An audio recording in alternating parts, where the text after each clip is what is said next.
இத்தனை வருஷம் தொழுறீங்கல்ல, சமி அல்லாஹு லிமன் ஹமிதா என்ன அர்த்தம்? என்ன அர்த்தம்? சமி அல்லாஹு லிமன் ஹமிதா என்ன அர்த்தம்? சமி அல்லாஹு லிமன் ஹமிதா, புகழப்படுவதை அல்லாஹ் செவியேற்கிறான் என்று இமாம் சொல்லும் பொழுது, அப்படியா அல்லாஹ்வை புகழ வேண்டும். ரப்பனா லக்கல் ஹம்த், சுப்ஹானல்லாஹ் என்ன அர்த்தம் தெரியாது. ஆனா சுப்ஹானல்லாஹ் சுப்ஹானல்லாஹ் சுப்ஹானல்லாஹ் தஸ்பீஹ் பண்ணி ஊட்டிக்கிட்டே இருப்பாரு. கையில ஒரு மிஷின் வச்சு தட்டிக்கிட்டே இருப்பாரு. எவ்வளவு சொன்னீங்க? 1000 முறை 2000 முறை. என்ன அர்த்தம் தெரியாது. அல்ஹம்துலில்லாஹ் என்ன அர்த்தம் தெரியாது. இந்த கூட்டத்தில் எழுப்பி கேட்டா 190 பேருக்கு தெரியாது. இல்ல மாஷா அல்லாஹ், அல்லாஹ் பாதுகாத்தவர்களை தவிர. ஏன்? ஆர்வம் இல்லைங்க.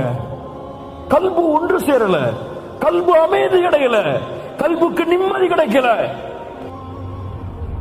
இமாம் அஹ்மத் இடத்திலே கேட்கப்பட்டது, இமாம் அஹ்மத் அவர்களே, ஒரு முஃமினின் உண்மையான மகிழ்ச்சி எப்போது?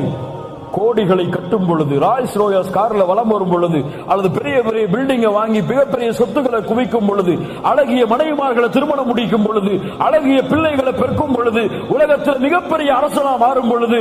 சொன்னாங்களா?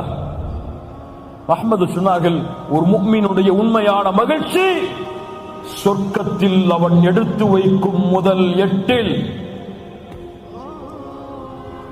ஒரு முஃமினுக்கு எதுவும் திருப்தி அளிக்காது, இந்த உலகத்திலும் மறுமையிலும், ஒன்றை தவிர.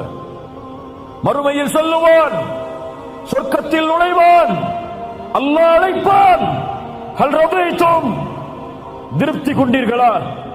எப்படி அல்லாஹ் திருப்தி கொள்ளாமல் இருக்க முடியும்? உங்களுக்கு கொடுத்த இந்த சொர்க்கங்களை, அருட்கொடைகளை விட சிறந்ததை உங்களுக்கு கொடுக்கவா? யா அல்லாஹ், அது என்ன இருக்க முடியும்?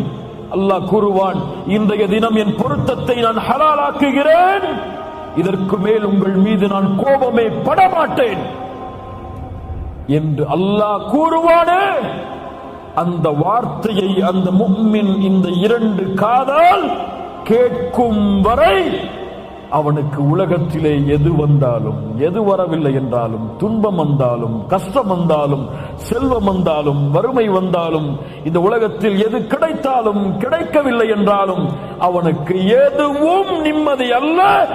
அவனுடைய உண்மையான நிம்மதி இந்த வார்த்தையில் தான். சொர்க்கம் தான் ஒரு முஃமினுடைய உண்மையான மகிழ்ச்சி. இந்த உலகம் தற்காலிகமானது, இதில் நீங்கள் எப்படி வேண்டுமானாலும் இருக்கலாம். உங்களுக்கு சைக்கிள் தான் இந்த உலகத்தில் மரணம் வரையும் இருக்கலாம், அல்லது நீங்கள் பென்ஸ் காரிலும் உலா வரலாம், மிகப்பெரிய கட்டிடங்களை நீங்கள் கட்டி இருக்கலாம், அல்லது 4